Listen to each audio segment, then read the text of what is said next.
Mchezo wa mpira wa miguu ni mchezo wa ajabu sana, mchezo unaopendwa na watu wengi duniani.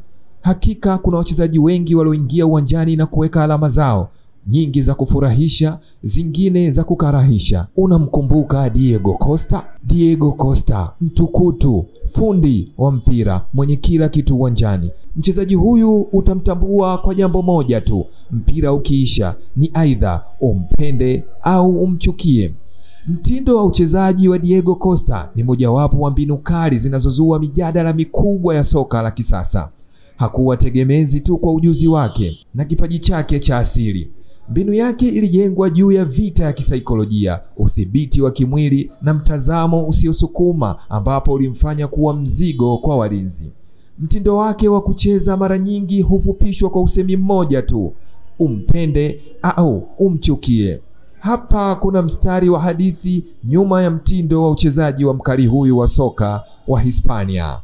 Costa alikuwa maarufu kwa kuingia moyoni mwa walinzi, kucheza michezo ya akili, kujaribu kuwachokoza wapinzani, kufanya makosa na kupoteza utulivu. Mara nyingi alihusika katika maneno machafu, maelezo ya vidole na kugongana kidogo kimwili na wachezaji hao. Zaidi ya yote, Costa aliwachanganya sana wapinzani wake.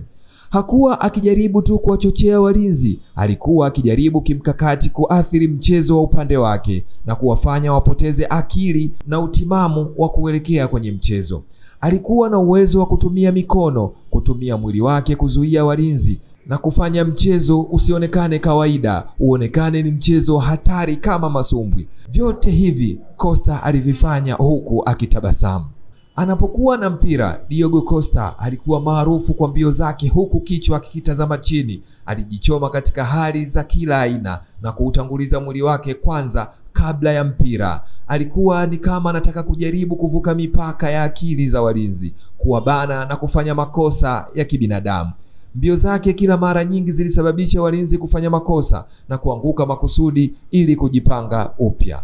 Costa alipenda kuingia sehemu zenye hatari, msuguano, na hata akiguswa kidogo alikuwa mkali sana na kuwaka mbele ya referees. Diego Costa kwa staili yake hii ya uchezaji alisababisha kupata kadi nyingi za njano pamoja na nyekundu. Ni mmoja wa washambuliaji waliopata kadi nyekundu nyingi kuliko hata mabeki.